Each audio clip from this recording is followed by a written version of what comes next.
everyone, once again, welcome to my mini cooking vlog with Sus. So for today's video guys, mag-share ako ng another recipe.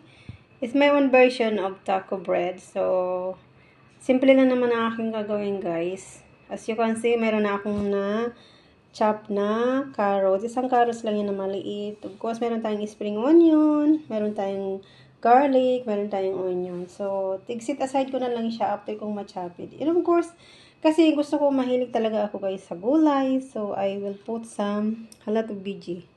Repolyo. Ayan. Nagkat ako ng half of na garbage. Sorry. Repolyo, kumbaga. Ayan. Kinat ko na siya guys. Sinet aside ko na. And, maglalagay tayo ng kaunting kamatis para more vitamins. So, ayan ang aking ano. Yes. Igigisa ko siya, of course, one by one. Iluluto ko muna ng separate ang ating mga vegetable. Pero ano lang to, quickly fry lang kasi ayaw ko siyang ma-overcook ang ating gulay. But aside from that, of course, maglalagay tayo ng tuna.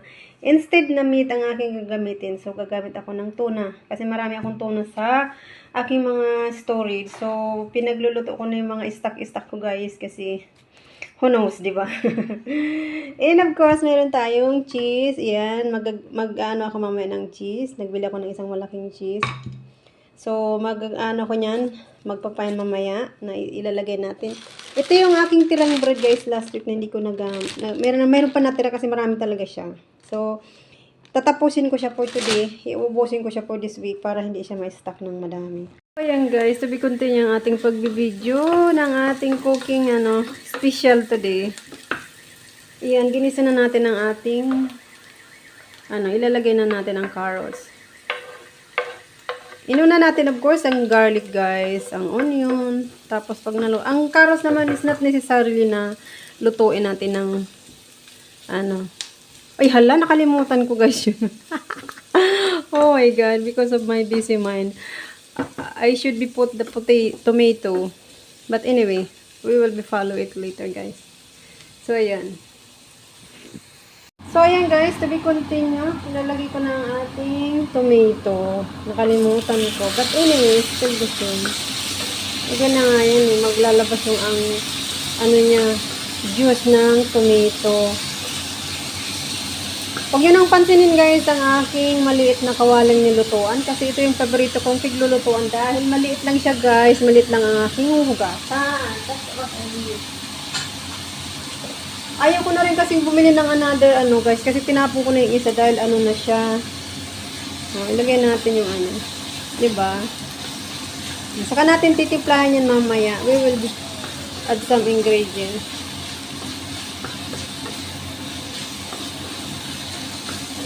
The last thing kong ilalagay, pag medyo luto na yung tomato, ilalagay natin yung another vegetable, which is yung repolyo. Ipapahuli natin ang spring onion. While waiting, I'm cooking some of the veggie. So, nag-ano na tayo ng cheese. So, ayan.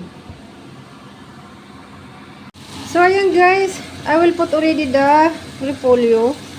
Tingnan nyo naman, maliit talagang aking nilulutuan. Kaya, yan na lang, magkakamay tayo guys, para ma-press ko siya. Naluto na yan, of course, luto na yung kamatis guys. Anyway, pag naano naman siya, magliliit yan eh. I'm sorry. Don't get me angry. Diba? Tayo natin ang apoy.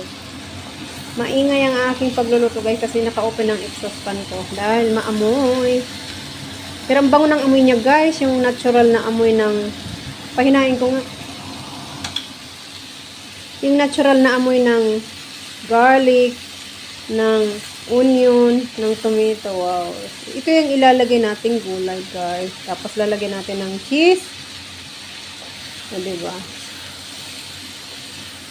Slowly, but gently. So, ayun guys. Nagbo-voice over na hindi maintindihan ang pagbo-voice over.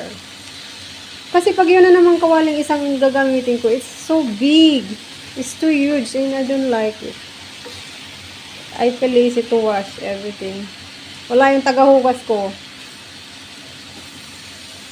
He has work Sunday. Mamaya pa ang uwi nun.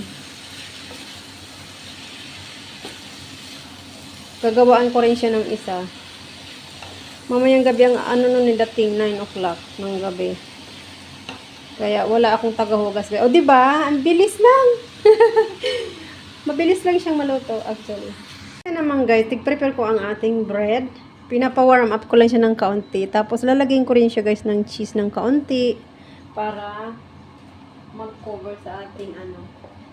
Babalik ta rin lang. Diyan ko na lang siya inano guys kasi wala akong oven. So dito ko na lang siya tig-warm up sa aking little pan. O diba? Warm na siya. Masarap din kasi medyo initin siya ng kaunti. So ganun lang guys ang procedure and I will show you the rest. I love this kind of food. Kaya ako nag-gloves kasi kahit hawakan ko ano, hindi ako mapapasok, guys. O, diba? Ito yung bibigay ko kila amo. Kasi marami pa nga, ayaw ko nang matagal sa fridge, kaya magdadala ako kila amo.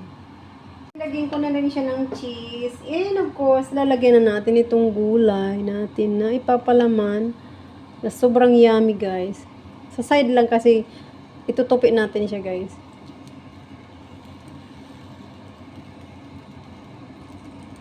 Sa restaurant ito madami pero karne ang nilalagay nila. Pero ako ayoko. I like something more more healthy like BG. So that's why yan ang ginawa ko. O diba? Oh. Ganyan na siya. O diba? Active na siya, guys. Yan ang finished product niya. Ayan guys, yan ang finished product ng aking ginawang taco bread. So, magkakain na ako guys. Kakain na ako ng aking lunch because I was so starving, seriously.